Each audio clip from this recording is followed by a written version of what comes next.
Good day, my friends. It's your old pal Jordan the Lion. How are you all doing today? I hope you said great. I'm doing great.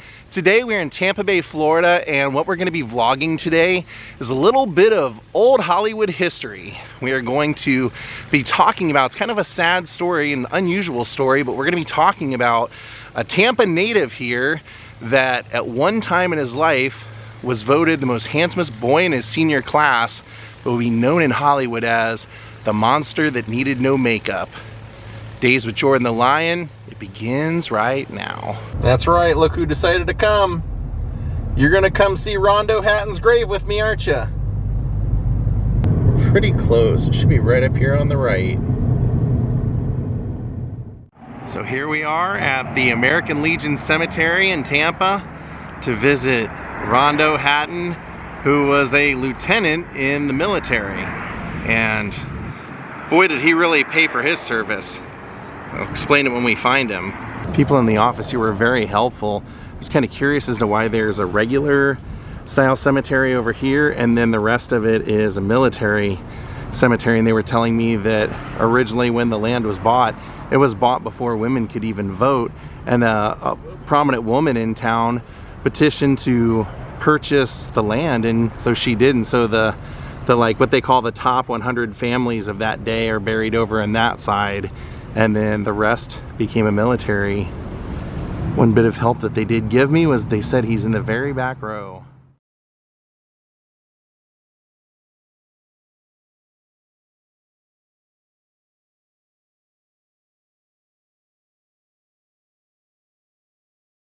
And here he is. Rondo Hatton. The monster without makeup.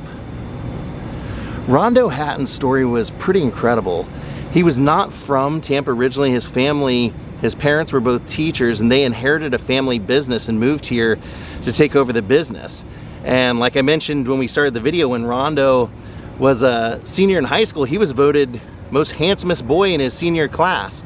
Now when he finished with high school, he went to the University of Florida and then got a job at the Tampa Tribune writing sports. And then World War I broke out and he joined up. Now that's where his kind of travesty of his life kind of takes over, is that he ends up getting he inhales mustard gas and ends up having lung problems and ends up in the hospital for quite some time. And so after Rondo's long stint in the hospital from the mustard gas, he actually ended up being discharged from the military and was given a pension. And then he ended up getting married and started seeing signs of acromegaly, which is basically, well, it literally is the same thing that Andre the Giant had, where your bones continue to grow, your organs continue to grow, and they just won't stop, and they start making your facial features more protruded, and that's what started happening to him, and his first wife ended up leaving him. Which, God, that has to be sad, doesn't it? When you're in high school, you're known as this really good looking guy, and now you start seeing all of your facial features starting to change. So with that pension, he didn't do nothing, he didn't stop working. He went back and got a job at the Tampa Tribune again, and they sent him out in 1930 to cover the story of a movie being filmed in Tampa, and it was the first talking picture in Florida. Now there, the director saw his features, and ended up casting him in the movie, and that was the start of Rondo Hatton's film career. Now Rondo ended up getting married a second time, and his second wife was the one that kind of saw, hey, you know, if you already got cast for it one time, you've got a pension, why not move out to Hollywood and try and become an actor? And so that's what they did. And that's where he started getting cast in B movies, playing these kind of, well, at first it was just bit parts and walk-on parts, but when you look like Rondo Hatton, it was kind of hard to forget him. And ever since, he's become a cult icon, having even an award named after him. Even though he was not considered a superstar, he definitely left a mark with his face. And you could see him in The Brute Man, House of Horrors, The Spider Woman Strikes Back, and actually my favorite of his, The Creeper. Rondo ended up making several pictures, as I mentioned, but then the acromegaly really took over, and it got to a point where he just couldn't work anymore, and he returned to Tampa. He was always going back and forth.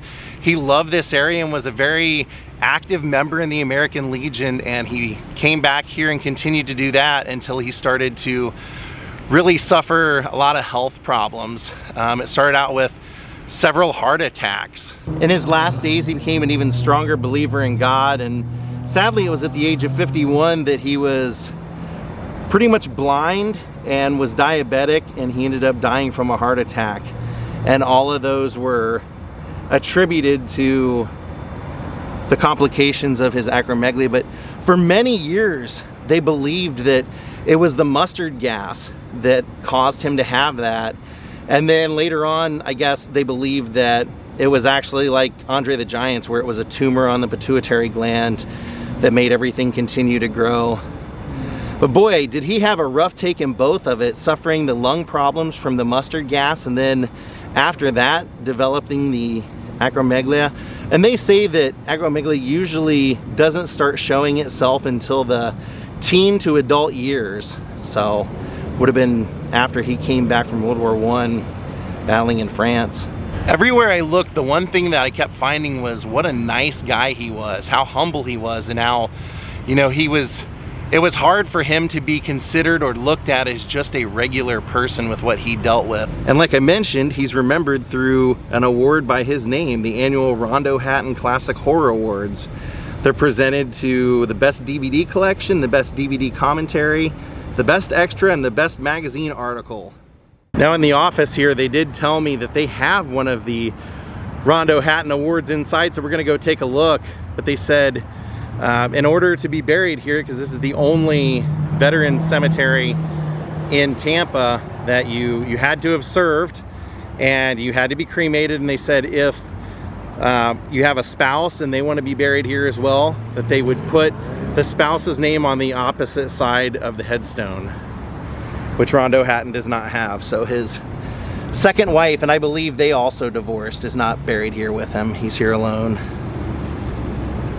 Some of my favorite things with Rondo Hatton are the oxbow incident, and when I saw him in the Hunchback of Notre Dame, when they're doing the Ugly Man contest, he's one of the contestants up there, and his face has just always stood out. And ever since, they kind of use him in pop culture references. I remember at Rockford Files where they mentioned that you're no Rondo Hatton, and I've seen in various other places where they created characters in movies to look just like him.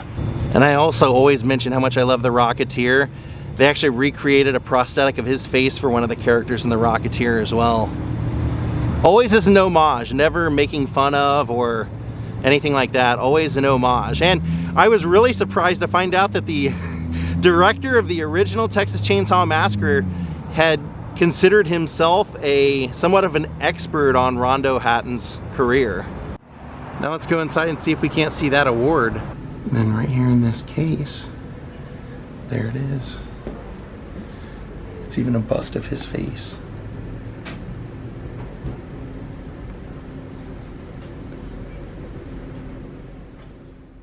You know, I just gotta say, what an amazing life that guy lived. What a hand to be dealt, you know. I just think of it from beginning to end. This guy started out a young, handsome football star when he was in high school, went on to be in the National Guard, went to college, became a writer for the Tribune, and then goes off to fight for his country and has all that happen. You know, it's just such an unfortunate set of circumstances, but boy, did he really make something out of it. He really took lemons and turned it into lemonade, became a universal monster, you know, probably worst things that you could be known for. And I love the Universal Monsters and those Universal Monster movies, so cool to get to visit and pay our respects to him today. Thank you all for watching. Thank you for your service, Mr. Hatton. We will see you all next time. Goodbye.